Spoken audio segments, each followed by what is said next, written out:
मराठी सिनेसृष्टीला पहिलं सुवर्ण कमळ मिळवून देणारा सिनेमा म्हणजे श्यामची आई। प्रत्येक मराठी मनात खास स्थान असलेल्या या सिनेमाला आज 60 वर्ष पूर्ण होत आहेत। या सिनेमातील अनेक सीन्स आजही आपल्यातील अनेकांना आठवत असतील। त्यातली सुमधुर गाणी आजही आपल्या मनात रुंजी घालत असतील। आज तब्बल 60 वर्षांनंतर या सिनेमाच्या गोड आठवणी पुन्हा ऐकायला कोणाला आवडणार नाही आणि म्हणूनच आम्ही गाठलं ते या सिनेमातले श्याम म्हणजेच अभिनेते माधव वझे यांना। या निमित्ताने या सिनेमाच्या आठवणी जाणून घेतल्या आहेत आमची रिपोर्टर नम्रता वाघळेनं।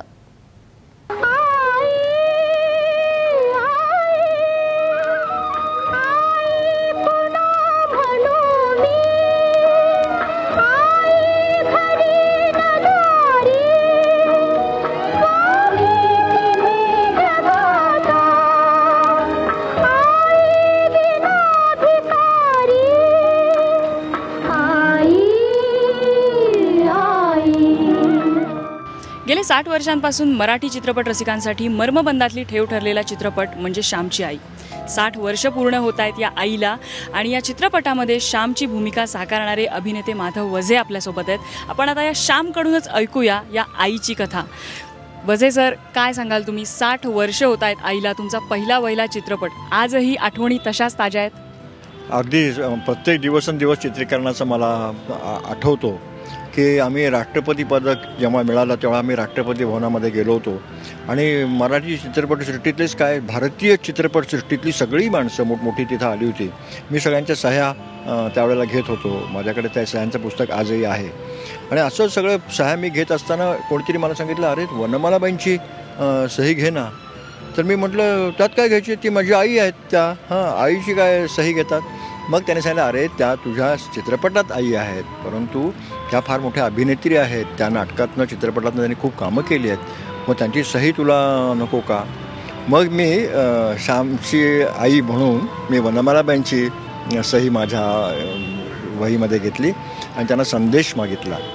तो संदेश असा होता की सत्कर्म योगे वय घालवावे, सर्वामुखी मंगल बोलवावे। आणि ती मोठी आठवण श्यामची आईची आणि वनमालाबाईंची आज माझ्यापाशी आहे। जसं तुम्ही म्हणालात की श्यामच्या आईमध्ये काम करणं हे स्वप्नवत होतं, हे जरी ओघवतं भाषणातनं तुमच्याकडून येऊन गेलं तरी खरंच तुमच्यासाठी ते स्वप्नवत होतं? अक्षरशः स्वप्नवत होतं, कारण मी पुण्याच्या मध्यमवर्गीय कुटुंबातला मुलगा, एकत्र कुटुंबातला मुलगा। आता त्यावेळच्या भाषेत बोलायचं तर मुलींनी 7च्या आत घरात आलं पाहिजे अशा वातावरणातला, थोडाशा पारंपरिक वातावरणातला मी मुलगा। त्यामुळे कधी सिनेमात मी काम करीन असं नव्हतं। नाटकातनं शाळेचं काम करत होतो, कारण तिथे माझे वडीलही शिक्षक होते, वातावरण शाळेतलं होतं, त्यामुळे नाटकात काम करायला हरकत नव्हती।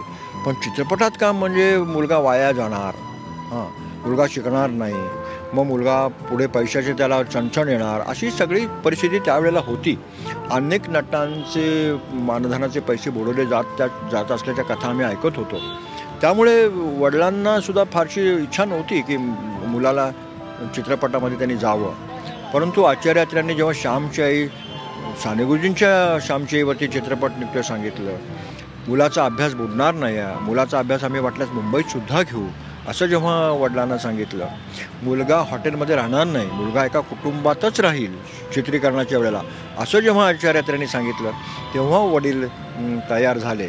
त्यामुळे ते सगळं स्वप्न होतं असं म्हणायला हरकत नाही आणि ते स्वप्न प्रत्यक्षात मग उतरलं। असं या चित्रपटातल्या गाण्यांचंही फार कौतुक झालेलं होतं, विशेषतः त्यातलं जे गाणं होतं भरजरी ग पितांबर, ते जे गाणं होतं तर ते मला वाटतं तुमचंही विशेष प्रिय असेल। त्या गाण्यासंदर्भात काही आठवण असेल तर?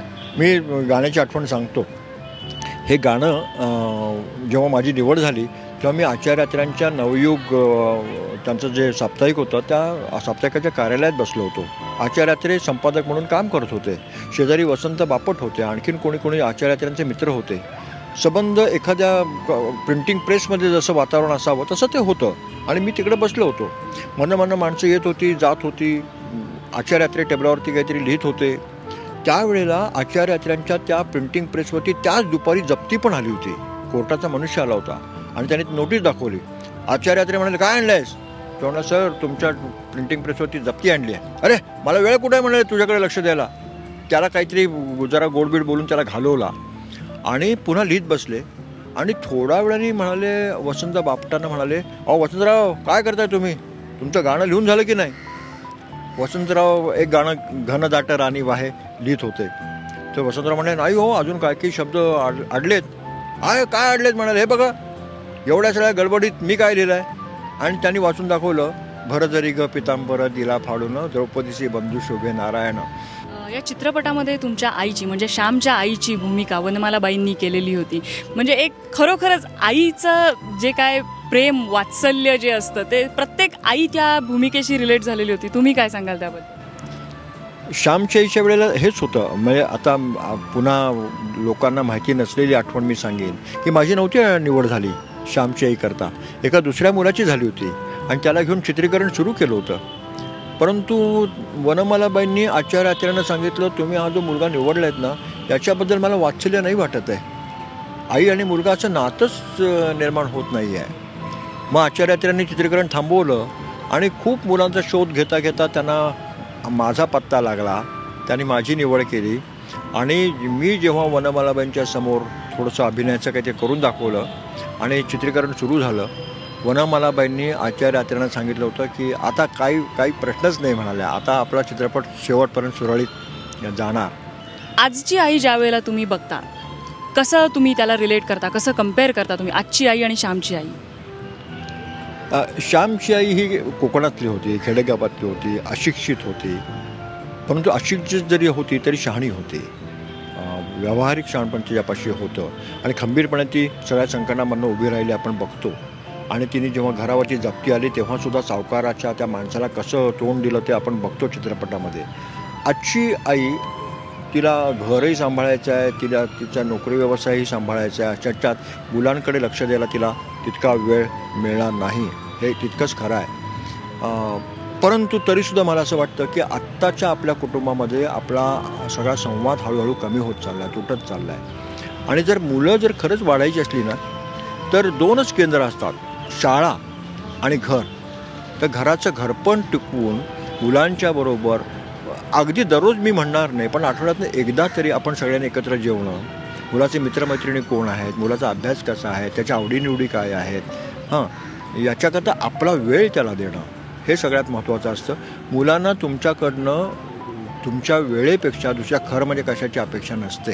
आपले आईवडील आपल्यासोबत असावेत हे मुलांना हवं असतं. तर आईनं एकतर वेळ काढला पाहिजे. पण त्याचबरोबर मी असं म्हणेन की आई ही संकल्पना आता आपण आणखीन व्यापक करून वडीलसुद्धा मुलाची आई होऊ शकतात हे लक्षात घेतलं पाहिजे. आज वझे सरांशी आपण गप्पा मारल्या आणि त्यांच्या आठवणीमधली ही आईसुद्धा तितकीच विलक्षण आहे हे या गप्पांनंतर आपल्याला कळलं असेलच. कॅमेरामन सुनील डांगेसह नम्रता वागळे, साम TV, पुणे.